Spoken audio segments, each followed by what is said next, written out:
Starting to the top left of the map, we have our Team Liquid player. He's starting in yellow, and it is, of course, a fan favorite. Liquid TaeJa. There he is. Fast and furious. There's TaeJa. Up against his Protoss opponent at the bottom of the map. The Admiral Akbar. It is starting for STX Seoul in purple. STX Seoul Trap. There's Trap. Loving that STX jersey. I'd actually love to get my hands on one of those. Might have to set a Trap. I was actually a huge fan of the SKT1. They have like one of those training jerseys. It's a Nike thing with blue and black, and I even asked Boxer about it because I wanted to buy it, and then he told me that it's not a sponsorship, that they just bought it and then used the emblems of the team. Yeah. I tried to find that online. I couldn't find it. I looked everywhere because it's exactly the colors and the design that I really like, and I need a new one. So I was like so disappointed. But yeah, a lot of these teams have great, like, I don't want to say a fashion style, but they really put a lot of thought into how they come off as a team. I wonder if they... Did you look at the Korean Nike site? Because they may have different selections. I wonder if that's where you could find it. Yeah, I might have to check that one out, but yeah, I hope that at some point I'll find it. But coming back a little bit to our two players here. You mentioned TaeJa being, of course, a fan favorite, very strong player. He's struggling against Protoss a little bit, though. If you just look at the match history in the past few weeks, overall, he is on a 57% win ratio against Protoss. Oh, that's actually surprising. Wow. With 170 wins, 17 wins and 89 losses. But if you look at the last few games, he lost against Rain in Pro League. He was able to win against Jaehoon in Pro League, but to be quite frank, Jaehoon right now, in my personal opinion, not at the same level as TaeJa. And then you go down the list and you see losses against Hero. You see a loss against Hero in Pro League, of course not Team Liquid's Hero. Then you have a loss against Brown, a loss against Genius, a 3-0 against Liquid's Hero at the NASL Finals. You have a loss against Creator, another one against Hero at DreamHack Winter. So TaeJa right now against Protoss, struggling a little bit. If you talk about one matchup where he's not that overwhelming, it's this. Yeah. And Trap is, of course, a Protoss player, and he has a really good ratio against Terran. He has a 64% win ratio, even though he's nowhere near the amount of games played that TaeJa has. So it's always, if you look at the statistics, you always have to take that with a grain of salt and think about what that implies. But this just means that TaeJa has to be careful here. This is the first game today, of course, so even if you lose, you're not out of the group by any means, but this could be a tough challenge for TaeJa here. It certainly could, man. And, you know, TaeJa has chosen a build that I find strange under certain circumstances. He hid from his opponent, they took gas, but he has taken gas. He's going for that Hellion play off of one base, and on this map, this can do a lot, but the rush distance by air even is so far, and he's actually going up against 4-gate pressure after Nexus, so he should be able to get enough gateway units out to defend. This is just bad luck for TaeJa, but at the same time, everybody expected him to go for a one-rack expand and then just try to do normal TaeJa style. His pressure he's known for, his drop play he's known for, and go in at the very difficult to take third base of the Protoss, but instead he wants to do something that Trap would probably not expect and go for this earlier attack. Trap has the perfect answer with those 3 gates that you already pointed out. And he's taking a little bit of a risk here. What if TaeJa goes suddenly into a Banshee play, which he's not really known for, but at this point... If he had, man, he'd be in trouble. Exactly, because there's just no detection. As a Protoss player, you always think about what happens if my opponent uses a Cloak Banshee. I have to have some detection here. And this is Trap taking a risk. Gambling a little bit, and it works out well. Really nice hide on these Hellions, by the way. The Hellions were not seen until just now. And the probes here, there's only 2 of them, but they are pretty much forfeit. He can't really save those. Oh, he's going to catch the sentries as well. Really nice micro by Trap, but it's not going to be enough. He's going to lose both of them if TaeJa targets one more time, and he does. Not even a single force field drop. He gets away without losing a single Hellion. Very well microed by TaeJa. And here come the Marines. Yeah, and he just lost 2 sentries, and this is of course such a big problem for him. With good micro and the Hellions as a backup, this could do so much damage now, and it will. Yeah, you know, even with 4 gateways, it just goes to show, if you don't have probes mining at that natural, it's pretty hard to afford that. You can't really even support 4 gateways on one base. The Medivac even landing the high ground vision here, knows exactly where Trap moves with those Dockers. We have now double command center for TaeJa after this. So he needs to be careful, because here comes the army of Trap with those 4 gates. Here's a lot of production. There's a bunker, but there are just no Marines. Yep, probe starts a pylon. No Marines indeed, and this is part of the reason why he had struggled so much at home to defend, because he did a warp in over here. Bunker gets the salvage, but he's in a lot of trouble defending his main base. Those Hellions and that dropship need to get home really fast. He needs those Marines now, and at the same time, the bunker is going to die. He's just saving it. Yeah, barely. So close, but he could warp on the high ground, and he does. He does. 4 Zealots coming in here, but I gotta say, he's warping him into fire of those Marines, and the Stalkers in the back are shooting at a depot that will not die. And it looks like TaeJa is going to defend here.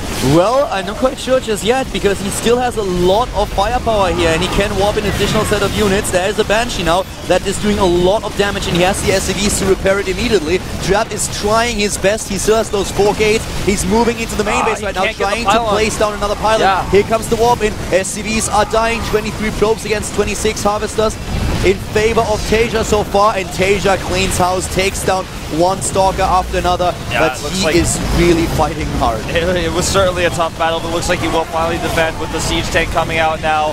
One Stalker at the back during all of this, killed several SCVs. You guys didn't get to see it on screen, but it looks like the defense is there now. The worker count even, but consider that Trap can chrono boost and get his probes out faster, but at the same time TaeJa's got those mules. He's still not really able to mine, whereas Trap is now mining at the natural. You know, thinking about their fight, talk about those 2 sentries earlier. They were caught in the middle of the map, and if TaeJa does not take them down, they have enough energy for a Guardian Shield, and suddenly the whole battle could go the other way. Yep. So Trap, even though he's now in this situation beaten and has to retreat for now, lick his wounds, we have TaeJa really having a run for his money here. Imagine if, in another situation, he had made that round of warp-ends at home first, then he would have killed those Hellions and Marines easily, and then would have come to counterattack, and TaeJa would have had less units, and he already had the forward pylon up, so a lot of this comes down to bad luck for Trap. At the same time, TaeJa has done this defense really nicely here. He's got another bunker up, he's got 2 siege tanks, and as long as he just holds his cool here, he should be able to defend this no problem, and Trap has dug himself now into a hole that he cannot escape from. He's not only going to lose these units, but he's going to lose this game. He is far, far behind now. He is behind in Harvesters against the 2-base Terran player with the Orbitals to drop the Mules, and his army is just struggling to find a foothold. There are so many siege tanks now. With siege mode in a few seconds, it will be ready, and TaeJa has done it. He has defended, he has done damage with those early Hellions, and also with the Medivac with those Marines, and now the siege mode is done. There is no way for Trap to engage into this. He has to try to play a catch-up game, and with the disadvantage that he's in, this is not going to be easy at all. It's not going to be easy at all. You know, he's transferring some probes over to his natural now. TaeJa has this tank in siege mode just because he wants to sit back and play a longer game. He could try to walk across the map and end it, but he's like, no, I have siege mode. Why not just sit here with my 3 siege tanks, which you will never break in your dreams? There's not even a way that you could imagine a victory for Trap's army against that amount of siege tanks. Especially the composition. He doesn't have any immortals. Doesn't even have a robotics, by the way. And this sentry is going to die. Goodbye, sentry. The one thing that Trap is playing this so ballsy. He's not even going into robotics. He's going into the Twilight Council. And just think about TaeJa researching Cloak here. Suddenly there would be nothing to stop him. Yeah. There is no detection. There's no forge for cannons. We don't have the robotics, as you pointed out. So he's trying to go straight into Templars. And it's him taking, once again, a risk. And I like it, because he knows he's so far behind. TaeJa loses his Banshee at this point. But still, the situation for Trap is a dire one. You know, he already killed so many pros with it in the Sentry that losing it is not a big problem. But yeah, you're so right, Trap is in a dire situation. You know, I actually thought he might try to go for the DT risk, using the fact that he has this hidden pylon over here, which TaeJa is looking for. He knows there's one. He's like, well, how did you have those units come to my base so fast? There it is. I found it. I killed it. Even sent an additional unit to the right side, another Marine to look for pylons over there. Finds nothing. So now he knows, okay, there's no potential for a counterattack. Now I'm going to move out. I have a 40 supply lead. The army supply is 4720. That's more than double. So, I mean, this is just going to be Trap trying to hold with charge. It's not even going to be... it's just looking to be pretty pitiful. I don't know what else to say. He's trying his best here. He's trying his best as he can. He knows that he's in a bad spot, but he is just struggling and trying to get through somehow. If he is able to get into a Storm Tech as well, then he might be able to do something, but it's just going to be so difficult for him. He needs charge first to just protect Archon and Zealots with charge, then trying to go into Storm as well. He's on 2 bases, he's getting those High Templars in for additional Archons, but TaeJa's already ahead of him, getting into the Ghost Academy tech. Combat shields, +1, everything. Just his tech towards Ghost is already giving him the edge again. He's not even going to let those Templar get feedbacks. He knows Storm isn't ready, and even if it were, he's got siege tanks. Just try to storm my army with siege tank support. I don't think so. And this is just... It's bad news. It's bad news. There's nothing he can do. I mean, he's trying to make an epic last stand here. He's going in now. Army supply is highly in favor of TaeJa. He's nearly doubling Trap's army supply. Trap is going for it. He's waiting for charge, and charge is now done. Another Archon being built, and here comes the Protoss player with the last desperate attempt to turn this game around. Takes down tank number 1. Tank number 2 dies as well. TaeJa with the Arc takes down Stalker after Stalker. Another final warp in for Trap, but TaeJa has too much. GG.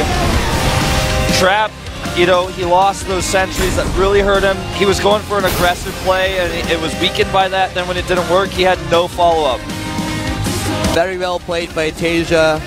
Deserved to win this game, of course. Is now in the lead in the group with a 1-0, as is a Shine. Both of them with the first win, and now we are heading into our 3rd game. But yeah, this was definitely a well-played game by TaeJa. Well done. And the sentries early on caught in the middle of the map were, of course, a big problem for Trap, who tried to go into 2 bases with 4 gates, applying a lot of pressure.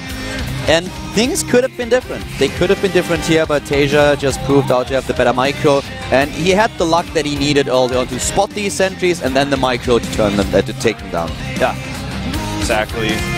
Really nicely done by TaeJa, playing a build that you would not have expected on that map. I would have expected, as I said before, just some sort of 1-rack spam, maybe even a command center first, and then going into that double medevac push, try to split up your opponent's units, and then eventually if he tries to take a 3rd, you're like, this is special message, what are you thinking, man? That's why I think that Trap went for that 4 gateway pressure build, because he wanted to be the one who was ahead enough to where he could eventually take that 3rd base. And that build is really old, but it still works sometimes, but not when you lose your sentries, not when your units are split into weird places. We're going to see a completely different Protoss versus Terran, though. The next map is Cloud Kingdom, and it's Squirtle against Dream this time. Dream, last time we saw him, showed insane drop play against Protoss players, and I would not be surprised to see it again. I'm really interested to see especially how Squirtle is doing. I like him a lot. He's a great player, and last year in 2012, let's say in the summer, he was still one of the best Protoss, if not the best Protoss in Korea. A lot of people were expecting a lot from him. Naniwa singled him out in the StarTale team and said, this guy, he is so good, it's actually incredible. Then Parting turned out to be the one who would dominate the second half of 2012. Squirtle in a lot of tournaments did not do as well as people expected at IESF and at a few others. He could not really get a hold on his groups. So now he's back in the up and downs. He wants to get into Code S. He tweeted about it this morning. He was like, okay, I want to go to Code S, support me, cheer for me.